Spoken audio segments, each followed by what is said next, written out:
En el segmento anterior, el embajador Rosenthal, a mi juicio, tocó un punto medular, que es que esta falta de, digamos, de trabajo trilateral, de reflexión trilateral, de buscar nuevas formas de organizarnos en la región, nos está restando competitividad frente al resto del mundo.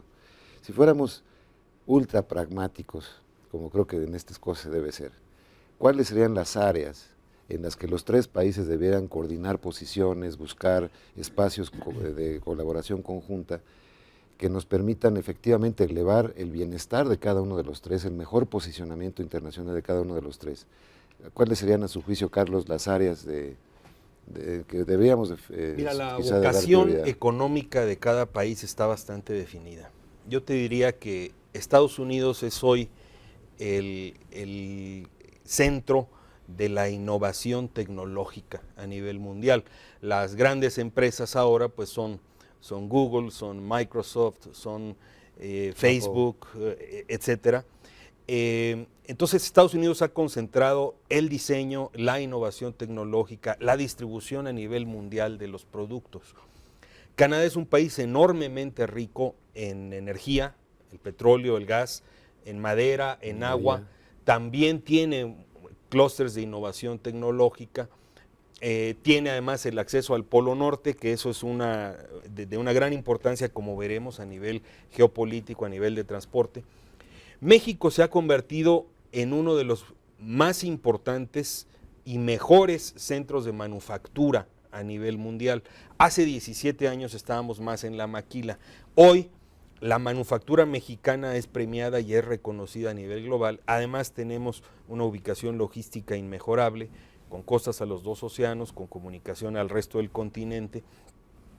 Uno diría que tenemos una complementación en materia de ubicación logística, en materia de sector primario, sector secundario, sector terciario, en materia de cómo complementas las economías de los tres países. Sin embargo, ello no está ocurriendo.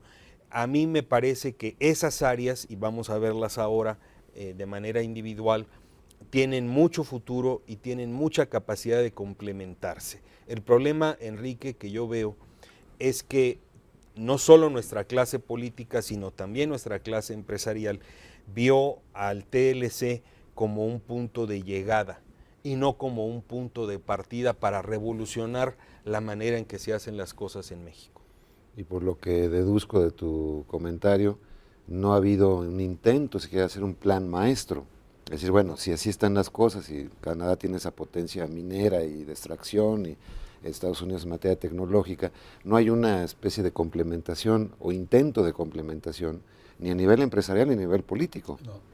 Y es una tragedia porque realmente esto o debería ser la locomotora el sector privado, que finalmente fue el más beneficiado del tratado mismo y de la integración que dio, o los gobiernos, pero no son ninguno de los dos.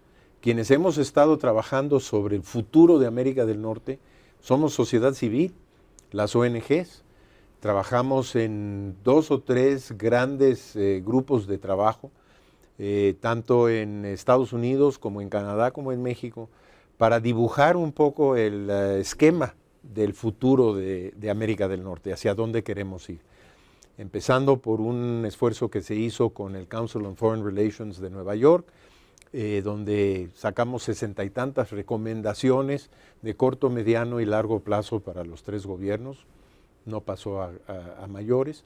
Después hicimos 2 o 3 más esfuerzos de este tipo, y siempre hemos acabado en que la relación bilateral es la que más importa y que por lo tanto mejor no moverle demasiado las cosas. Y bueno, hay que decir la verdad, Canadá, como tú lo preguntabas hace un momento, sí tuvo interés, creo yo, en el momento en que se negoció el tratado, de equilibrar su relación con Estados Unidos con México. Y México tuvo interés en equilibrar su relación con Estados Unidos con Canadá. Y funcionó bastante bien. Me acuerdo que los negociadores del TLC me dijeron en un momento dado que un 80% de la negociación técnica en materia de desgravación, aranceles, etcétera, Canadá y México compartían la misma posición frente a Estados Unidos. Esto sí nos dio una fortaleza adicional, pero una vez que eso pasó, ya los gobiernos sucesivos que siguieron al que negoció, de Brian Mulroney, ya no quisieron saber más, y hoy en los tres países la palabra NAFTA o Telecán es casi una grosería. Y hay una fuerte presencia en medios y en la clase política de oposición al tema, y en la clase empresarial de abandono y de no querer ser el sector que realmente empuje esto para que avance. Yo les iba a preguntar, de hecho, la iniciativa de dónde debiera partir. Es decir, para empezar, pareciera que no hay un diagnóstico como el que se está haciendo en este programa, ¿no? Es decir, de que estamos perdiendo competitividad los tres. A los tres nos hace daño no tener formas de colaboración más desarrolladas. Pero si ese diagnóstico se compartiera en los tres países, entonces habría que alguna parte tomar la iniciativa. Veo muy difícil políticamente que a partir de la sociedad civil, organizaciones civiles en general, se pueda detonar esto. A lo mejor tendríamos que sonar la campana mucho más fuerte de lo que lo hemos estado haciendo, y a lo mejor es un asunto que debíamos considerar. Pero yo no veo realmente, por ejemplo, en el caso mexicano, quien esté mostrando un interés marcado en alguna Secretaría de Estado, en algún sector de empresarial, para que, digamos, vamos a iniciar esta discusión, a ver a dónde nos lleva, sin predeterminarlo. Enrique, hay un sector que yo creo que tendría futuro, es el sector de la educación. Parece insólito que estemos hablando de ese sector cuando tenemos frente a nosotros pues, los desafíos económicos, los desafíos geoestratégicos, logísticos, etcétera. Pero quiero hablar de ese sector porque también en ese estamos francamente rezagados. El número de estudiantes de la India, de Corea del Sur, de China, que hay en Estados Unidos o en Canadá, es 6, 7 veces superior al número de estudiantes mexicanos estudiando posgrados en los Estados Unidos, para no hablar de Canadá.